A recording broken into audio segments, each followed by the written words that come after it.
Yo, so I actually had a really interesting journey with Captain America Brave New World. The first time I saw it, I absolutely hated it. The second time, I actually really enjoyed it. And I know that's a sharp turn, but let me say yes, I enjoyed it. I didn't love it. It's not top 10 for me. Hell, I don't even think it's top 15. But with the MCU, that's not really saying much. For me, out of 35 movies, the MCU doesn't truly get bad until around 28. And even then, it doesn't get truly awful until around 32.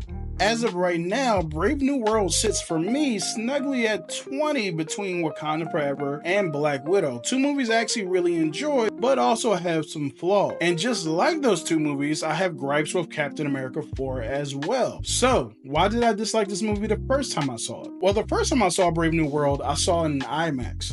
But weirdly enough, it looked awful, and that really took me out of it.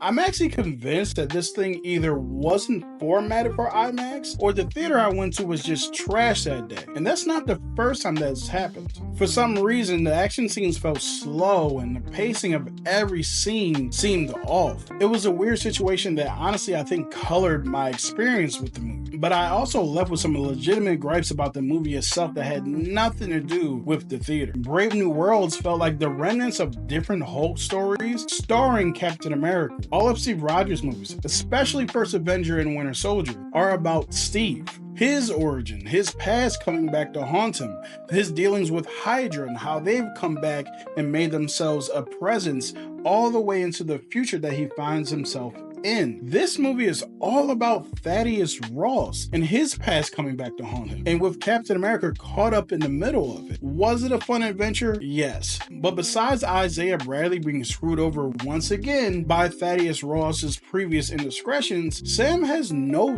deep personal connection to this conflict at all. In Falcon and the Winter Soldier, it's very Sam focused and we learn a lot about him. There is an "and the Winter Soldier" part there in the title, but come on, it is Sam's story. His financial status as an Avenger. He can't get a bank loan. How do you guys make a living? I mean, your financials are all over the place.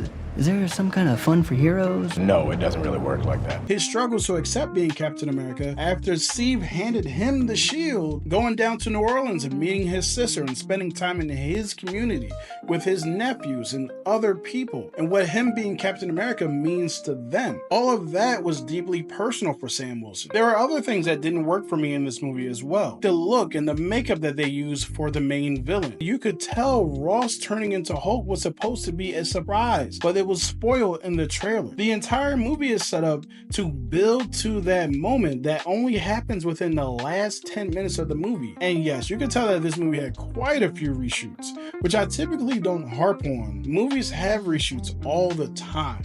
It's a normal practice that negative Nancy internet grifters love to hold on to, even though they know better. But every few scenes, you can tell that Giancarlo Esposito, who plays Sidewinder, was added later in the film. You might catch Isaiah Bradley's hairpiece changing from scene to scene. And there's one particular VFX shot in the third act that is just, it's awful. So I guess you're asking the question, Ken, why this sudden change of heart? Well, for one, I saw it in a different theater setting, AMC Dolby, and this is not a commercial, trust me. Where I saw the IMAX was literally in the auditorium next door to the Dolby theater that I was actually in. It's literally in the same building. The screen quality and the pacing was actually way better than what I had experienced in IMAX just a couple days earlier, because I knew the story and what I was getting into. More of a Mission Impossible type deal, where it's just set pieces and doesn't really have much to do with Ethan, or in this case, Sam's personal life. It's just a mission that Sam was on that one time. And this time, knowing that Ross wouldn't turn into the Red Hulk until the end of the film, but expectations for Red Hulk to be a part of the movie from maybe the second act onward. The second time around, I was more accepting of Ross's seemingly 180 character change from his previous iterations. The entire theme of this movie is that people's past don't have to define them. And I actually dug that this time. Those fight scenes, seeing them the way that they were meant to be seen was actually dope. It felt much more fluid. I love the way that Sam uses his wings in battle, the way that his vibrating vibranium fabric absorbs that energy and builds up similar to the Black Panther suit. I will say that none of the aerial fights in Brave New World meets the peak that was in Falcon and the Winter Soldier.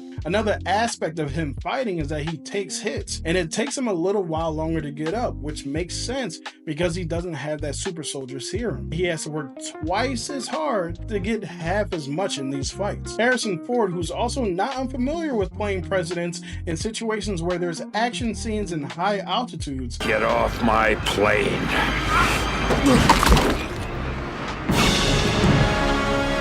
He actually comes in and plays Thunderbolt Ross pretty well, proving that you can recast characters for actors who have passed away. Recast T'Challa. Danny Ramirez is awesome as the new Falcon. He's funny, most of his one-liners hit, and the writing gave us something to look forward to in terms of character. I do wish he would have had more standalone action scenes, but what we got was actually pretty fun. The brightest star of this film was actually Carl Lumbly as Isaiah Bradley. The emotional moments in this film hit way harder this time around. That connection between Sam and Isaiah are golden. Sam having an old head who he can lean on, doesn't always agree with, but bounces off of, is actually a really important aspect of this movie. Which is kind of why I wish that Samuel Jackson would have came back as Nick Fury in this movie, also helping to round out Sam's support system. Now the villain, who I won't spoil even though they were announced years ago, there's still somewhat of a weak point in this movie. Not nearly as weak as the first time around, I actually had more